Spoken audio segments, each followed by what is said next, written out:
Hello, Serge here from the back porch. Clipboard, we have a question. This is a good one. And it comes from Dale Gress. And Dale says, I have been enjoying your videos. Today you discuss how important it is to get the muscles engaged, grip the club, and swing to the top, but don't cock the wrists. Do you really mean that one should not hinge the wrists in the takeaway? Yes. What is the Sergism for wrist cock? Good wrist action is no wrist action. I call the wrist the #1 domino. If this starts to break, then everything else starts to break. Especially if you're swinging up and getting a parallel, and you try to cock, hinge, or set your wrist at the top. #1 for most of us is going to break your hands open a little bit, because once you break, the fingers basically get torn apart because of all the muscles pulling from the forearm into the wrist and up to the fingers, and it tends to break it, which now means what? When you re-grip it, it tends to flip the club the other way. And so good wrist action is no wrist action. You do not hit a golf ball far by cocking your wrist or hinging your wrist or whatever. The arm rotates in a ball and socket joint. The entire hand, from the tips of the fingers to the hand to the wrist to the forearms, the upper arm, are connected to the shoulder in a ball and socket joint, and the whole unit rotates.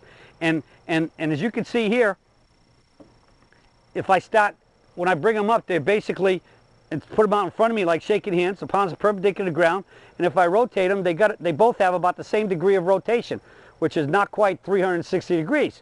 But once I put them together, they become in a perfect palms perpendicular to the ground grip, which is in front of us the way they would, like if you were in a prayer position. They become diametrically opposed. Whatever one does, the other one does the exact opposite. And the whole unit is rotating. I can cock the wrist, but there's not any power there. Some of the smallest bones and muscles are in the wrist, especially bones. And so there's no wrist cock. Once you cock the wrist, you lose dynamic balance of the club. And Dale, you mentioned that I want to get the muscles engaged. Well, the muscles are engaged when they're athletically ready. And athletically ready, as Dr. Armstrong has defined it to me, is the muscles are at their optimum length to produce work. The best example I give is I get students at golf schools and in lessons, when I see wrist cocking, I say, put your hands out in front of you. And I shake their hands with them. And then I'll have my hand in theirs and I'll say, okay, all the muscles from the upper outer and inner outer and upper and lower outer and lower inner, they got special names, the abductors and extensors or something, I've been told. But I'm just going to stay with the ones I can understand. These muscles are all at their optimum length from the elbow, from the inside the elbow, from the elbow to the wrist when you shake hands. And you just squeeze your hands this way. Now, I would shake hands with somebody and I'd take their hands and I'd go like this and I'd say, what did you just feel? Well, these muscles shrunk or constricted and these stretched. I go the other way, it just flipped. These constricted and these stretched. I take the hand and I shake it and I twist it and I stretch it out that way. What happened?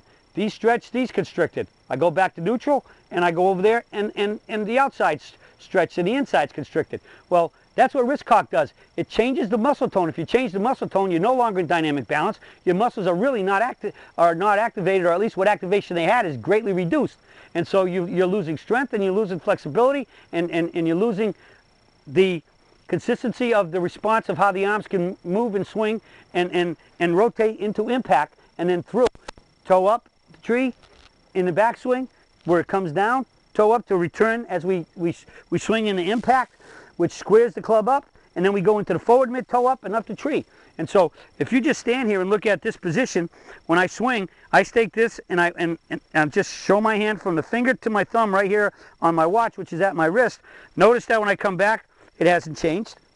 All it's done is rotate, looking at it from the front. All it's done is rotate, and from here, I go straight up.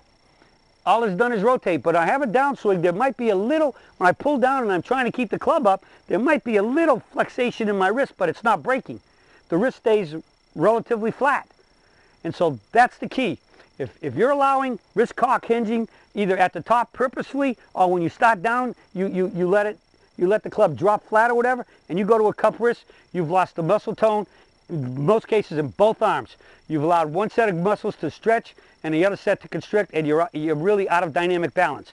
And you're losing tremendous amount of energy, and you're changing the club face and very likely changing the natural drop and rotation of both arms together as they are diametrically opposed, to square the club up at impact and swing through into the forward mid-toe up and up the tree. So there is no wrist cock. The number one domino are the wrists. If you lose the domino, then the wrist starts cocking, you lose your grip, the muscles change, your elbow will likely start to change, and in many cases, if the club at the top happens at the top of the backswing, the momentum of the club going this way will change your spine angle, which change your hips, which can change your hip angle, your leg angles, move you forward of the ball into the EBRT, end of backswing reverse tilt, and then likely from there, you pull back down and you could be going into reverse weight shift and ad infinitum of issues. And all of that from just changing your wrist. Number one domino. Keep the number one domino. Number one domino falls, they all fall. Number one domino doesn't fall, they all stay standing. That's what we want. We want to keep that number one domino up so everything can stay put and we can make a really good, strong, powerful, athletic golf swing within our powers and capabilities and hit the ball solid and straight, which is going to help you shoot those lower scores. Well, that's it from the search today on reaffirming the position of maintaining the forward wrist or the left wrist for right-handers throughout the backswing. In that case, we're maintaining both wrists. Okay, well that's it for the search for today, and I'll be talking to you all again soon.